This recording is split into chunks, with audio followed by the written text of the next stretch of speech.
दोस्तों शुरुआत करते हैं आज के न्यूज़पेपर की हम पीआईबी वाले हिस्से के साथ में। पीआईबी की पहली न्यूज़ हम देखेंगे काला जार से रिलेटेड। काला जार जिसको इंग्लिश में लीशमेनियासिस कहा जाता है। लीशमेनियासिस काला जार। आंत का लीशमेनियासिस जिसे काला जार के रूप में हम जानते हैं, इसमें बुखार, वजन कम होना, प्लीहा और यकृत में सूजन आ जाना, ये प्रमुख लक्षण पाए जाते हैं। यदि इस बीमारी का इलाज नहीं हो पाता है तो विकासशील देशों में मृत्यु दर 2 साल के भीतर ही 100% तक पहुंच सकती है। 2 साल के भीतर ही 100% तक। ये एक निगलेक्टेड ट्रॉपिकल डिसीज़ है जिससे भारत सहित लगभग 100 देश प्रभावित हैं। एनडीटी संचारी रोगों की एक विविध समूह होता है जो उष्णकटिबंधीय और उपोष्णकटिबंधीय स्थिति वाले 149 देशों में फैला हुआ है। लीशमेनियासिस नामक एक परजीवी के कारण होता है जो बालू मक्खियों के काटने से फैलता है।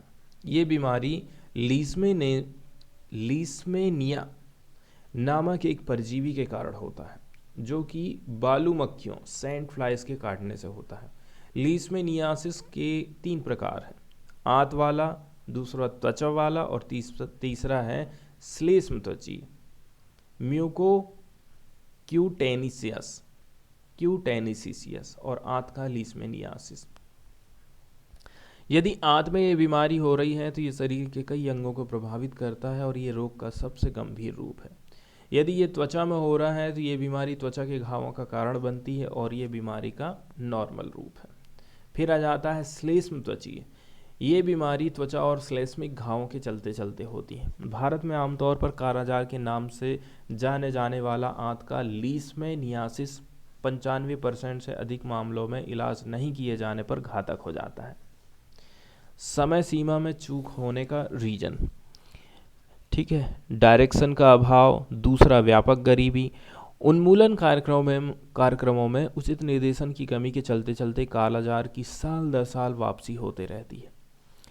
यहाँ के ज़्यादातर गरीब जो दलित और अन्य पिछड़ा वर्ग समुदायों और मुसलमानों से संबंधित है मुख्य रूप से इस बीमारी के शिकार हैं। हालांकि कुछ वर्षों में बिहार में कालाजार के मामलों में गिरावट देखने को मिली है। 2010 में 23,084 मामले देखे गए, वहीं 2020 तक ये 2,712 हो गए। सरकार ने कुछ स्कीम भी लागू करी थी जैसे कि राष्ट्रीय कालाजार उन्मूलन कार्यक्रम। नेशनल हेल्थ मिशन 2002 में साल 2000 तक कालाजार उन्मूलन का टारगेट निर्धारित किए थे जिसे 2015 में संशोधित किया गया। तो भारत ने क्या काम करा था, दक्षिण पूर्व एशिया क्षेत्र से कालाजार का उन्मूलन करने के लिए बांग्लादेश और नेपाल के साथ एक एमओयू पर साइन किया था। भारत में कालाजार उन्मूलन के अंतर्गत उप जिला स्तर पर 10,000 जनसंख्या में एक मामले का हमने टारगेट रखे हैं। वर्तमान में इस कार्यक्रम से संबंधित सभी गतिविधियों को राष्ट्रीय वेक्टर जनित रोग नियंत्रण कार्यक्रम national vector borne disease control programme के माध्यम से कार्यान्वित किया जा रहा है, जो कि वेक्टर जनित रोगों की रोकथाम और नियंत्रण के लिए एक अम्ब्रेला कार्यक्रम है और इसे नेशनल हेल्थ मिशन के अंतर्गत हमने रखे हैं।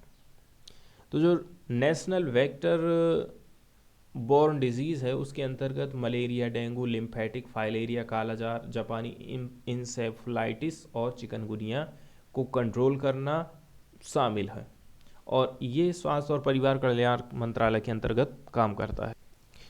इसके बाद वाली न्यूज़ हम देखने वाले हैं 17वें नंबर के प्रवासी भारतीय दिवस सम्मेलन 2023 से संबंधित। प्रवासी भारतीय दिवस जिसको पीबीडी कहते हैं, भारत सरकार का एक मुख्य कार्यक्रम है।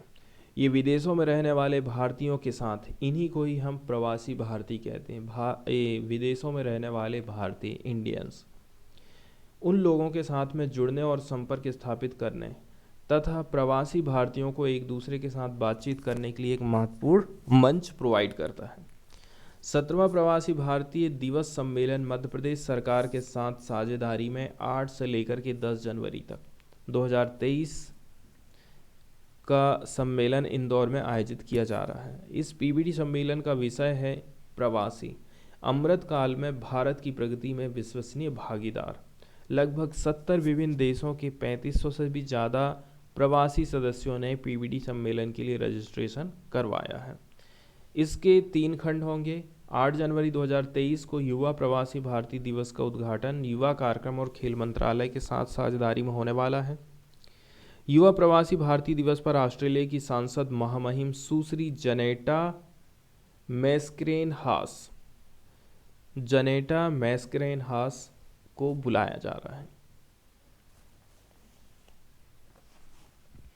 इसके बाद हम देखेंगे द हिंदू की प्रमुख खबरों को। तो जो पहली खबर आई है वो आई है सेम सेक्स मैरिज को लेकर के। सुप्रीम कोर्ट इस मामले में काफ़ी ज़्यादा ध्यान दे रहा है कि जो सेम सेक्स वाले लोग हैं उनके मूल अधिकारों का उल्लंघन नहीं होना चाहिए। तो सुप्रीम कोर्ट ने क्या काम करा है, ट्रांसफ़र कर दिया है अपने आप को all pleas related to same sex marriage. Supreme court transfer to itself all pleas related to same sex marriage. कई सारी जो पिटीशन है, याचिकाएं हैं, वो पेंडिंग है दिल्ली, केरला, गुजरात हाई कोर्ट में। बेंच ने दिशा निर्देश जारी किया है केंद्र सरकार को कि आप अपने रिस्पॉन्स फाइल करिए 15 फरवरी के पहले तक। तो समानता के लिए किस प्रकार से ये लोग लड़ाई लड़ रहे हैं और उसका सुप्रीम कोर्ट साथ दे रहा है, इसके कुछ डिसीजन से यहाँ पर पता चलता है। जो सेक्सुअल ओरिएंटेशन है वो एक इम्पॉर्टेंट कंपोनेंट माना जाता है किसी भी व्यक्ति की आइडेंटिटी का, डिग्निटी का, which are embedded in the right to life. Right to life के अंतर्गत, जीवन के अधिकार के अंतर्गत ये सारी चीज़ें शामिल है। ठीक है, मतलब कि ये है कोई व्यक्ति शादी करना चाह रहा है, शादी का डिसीजन ले रहा है, मैरी करेगा या नहीं करेगा, ये जो है किसी भी लाइफ का मोमेंटस एक्ट माना जाता है सेल्फ डिसीजन के मामले में। वो उसके ऊपर है, उसकी क्या चॉइस है, वो किसके साथ में शादी करना चाहता है।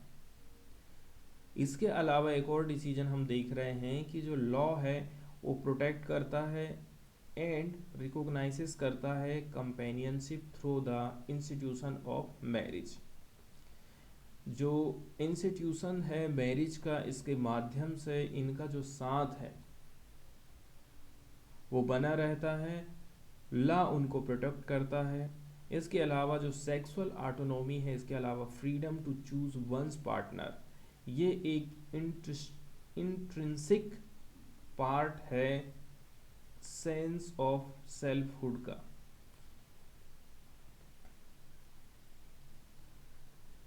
तो सुप्रीम कोर्ट ने क्या सुनवाई किया है उसको लेकर के ये न्यूज़ आई है सेम सेक्स मैरिज को लेकर के। सुप्रीम कोर्ट ने शुक्रवार को समलैंगिक विवाह को कानूनी मान्यता देने के लिए विभिन्न उच्च न्यायालयों में लंबित याचिकाओं को अपने पास स्थानांतरित कर लिया। जहाँ जहाँ पे केस चल रहा था उनको बोल दिया है कि आप मेरे पास भेज दो करके।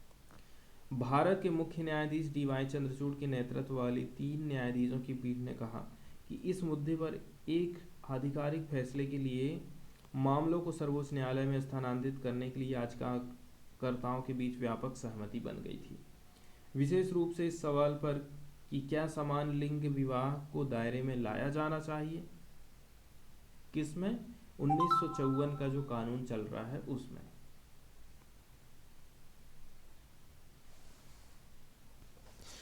नेक्स्ट न्यूज़ हम देखने वाले हैं एनएसओ से related. National sample survey office ये बन गया है आज के टाइम में नेशनल स्टैटिकल ऑफिस। पुराना नाम क्या था, national sample survey office.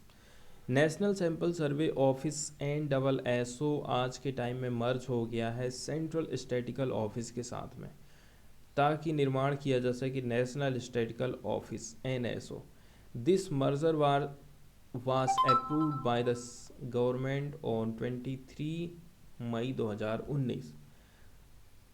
Central government की तरफ से इसको एक्सेप्ट कर लिया गया था 23 मई 2019 को। तो जो NSSO है या फिर नेशनल सैंपल सर्वे ऑफिस है, इसको हम पहले जानते थे नेशनल सैंपल सर्वे ऑर्गेनाइजेशन के रूप में। ये लार्जेस्ट ऑर्गेनाइजेशन था इंडिया में जो कि रिस्पॉन्सिबल है for conducting periodic social economic survey. हमारे देश में जो सोशियो इकोनॉमिक सर्वे होते हैं, सामाजिक आर्थिक सर्वे, उसके लिए ये जिम्मेदार माना जाता है। अब हम देख लेते हैं NSSO की हिस्ट्री क्या रही है। National sample survey office, national sample survey office या फिर NSSO को सेटअप किया गया था 1950 में, ताकि कंडक्ट किया जा सके large scale sample surveys throughout India, पूरे देश भर में। अब जो NSSO के एम्प्लॉयज़ हैं ये कहाँ से हैं? इंडियन स्टैटिस्टिकल सर्वे से हैं, अपॉइंटेड थ्रू UPSC। इसके अलावा जो सब ऑर्डिनेट स्टैटिस्टिकल सर्विस है जिनका अपॉइंटमेंट किया जाता है through the staff selection commission SSC के माध्यम से। NSSO के 4 डिवीज़न हैं: survey division, research division, field operation division और डाटा प्रोसेसिंग डिवीज़न, और कोऑर्डिनेशन एंड पब्लिकेशन डिवीज़न। अलग अलग डिवीज़न है, उसको क्या क्या रिस्पॉन्सिबिलिटी दी गई है, उसका कहाँ हेडक्वार्टर, जैसे कि survey design and research division Calcutta में है। फील्ड डिवीज़न ये क्या काम करता है? Collection of primary data for the survey undertaken by NSO, इसका हेडक्वार्टर है दिल्ली में। डाटा प्रोसेसिंग का है कलकत्ता में, और कोऑर्डिनेशन एंड पब्लिकेशन डिवीज़न है दिल्ली में। लेते हैं क्या क्या बातें बताई गई हैं। तो देखिए, इंडिया की जो GDP है इसकी ग्रोथ रहेगी 7% इस फिजिकल ईयर में, ऐसा NSU की तरफ से डाटा प्रस्तुत किया गया है। इंडिया की रियल GDP का एक्सपेक्टेशन लगाया गया है कि ये ग्रो करेगी 7% की दर से 2022-23 में, slowing from 8.7% in financial year. यहाँ पर 7% की दर से ग्रोथ होगी। इसका क्या मतलब है? इसका मतलब ये है 2022 में यदि कुल वस्तुओं और सेवाओं का उत्पादन 100 रुपया था तो 2023 में कितना हो जाएगा? 107 हो जाएगा। कितने परसेंट की वृद्धि हो रही है? 7% की वृद्धि हो रही है। फाइनेंशियल ईयर 2022 के लिए 8.7% का लक्ष्य रखा गया था। As per the first advance estimates of national income for the year released by the national statistical office on Friday.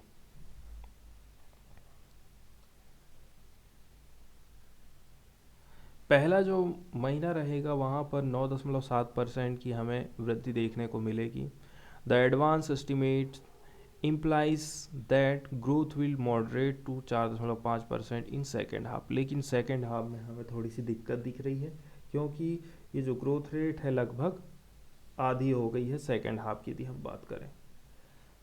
NSO का जो अंदाज़ा है वो जो है लिमिटेड डाटा के ऊपर है, with almost 3 month to go in the year and essentially serves as an input for the union budget formulation exercise. Economist का कहना है some of the assumption made about the second half were overly rosy और grim and could वॉट significant revisions ahead. अब ये जो data प्रस्तुत किया गया है तो इसको लेकर के कुछ जो इकोनॉमिस्ट हैं वो लोगों का क्या कहना है, ये बात यहाँ पर बताई जाती है।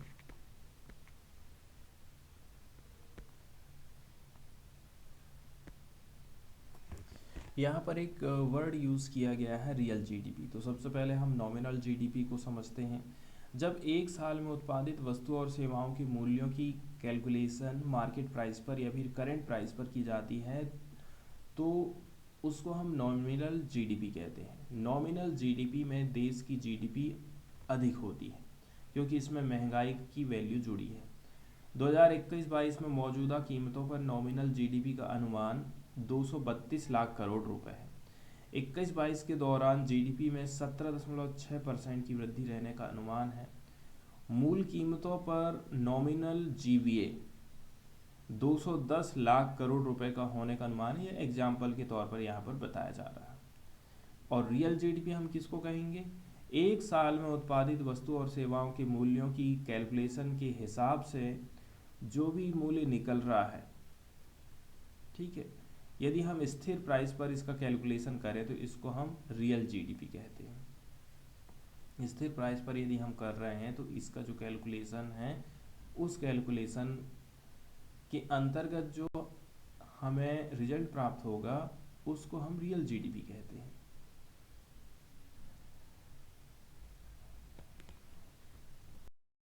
नेक्स्ट वाली जो न्यूज़ है वो जनगणना पर आधारित है, लेकिन ये जो जनगणना है पार्टिकुलरली जातिगत आधारित रहेगी। कौन कौन से फ़ायदे इससे होने वाले हैं ये सब हम देखेंगे। एक है जनगणना और दूसरी है जातिगत आधारित जनगणना। सभी जातियों और समुदायों का सामाजिक आर्थिक सर्वेक्षण करने वाली जनगणना बिहार सरकार चालू करने वाली है। तो जनगणना, भारत में जनगणना की शुरुआत अंग्रेज़ों के टाइम से ही 1881 में चालू हो गई थी।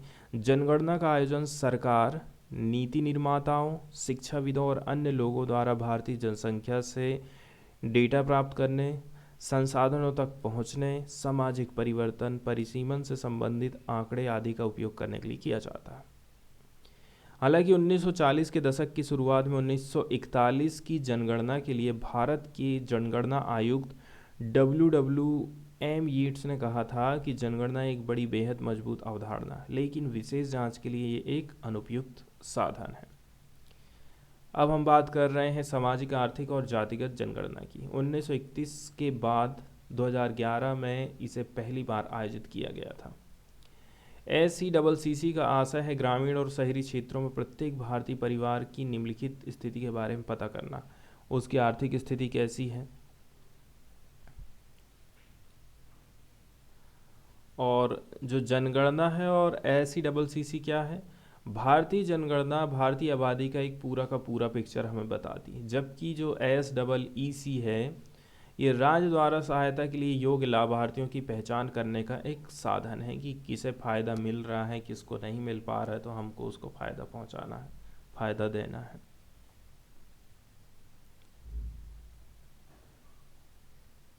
तो ये जो जाति पर आधारित जनगणना है ना, ये इसके बहुत सारे फ़ायदा हैं, जैसे कि सामाजिक समानता कार्यक्रमों के मैनेजमेंट में ये सहायता करेगी। इसके अलावा आरक्षण पर वस्तुनिष्ठता का उपाय आ जाएगा। ठीक है, देखिए विपक्ष में भी इसके तर्क दिए जाते हैं। ऐसी आशंकाएं ये आती हैं कि जाति संबंधित गणना से उनकी पहचान की जो मजबूती है और भी ज़्यादा कठोर हो जाती है, वो हमेशा उसी रूप में बने रहते हैं। इन दुष्प्रभावों के कारण ही सामाजिक, आर्थिक और जातिगत जनगणना 2011 की लगभग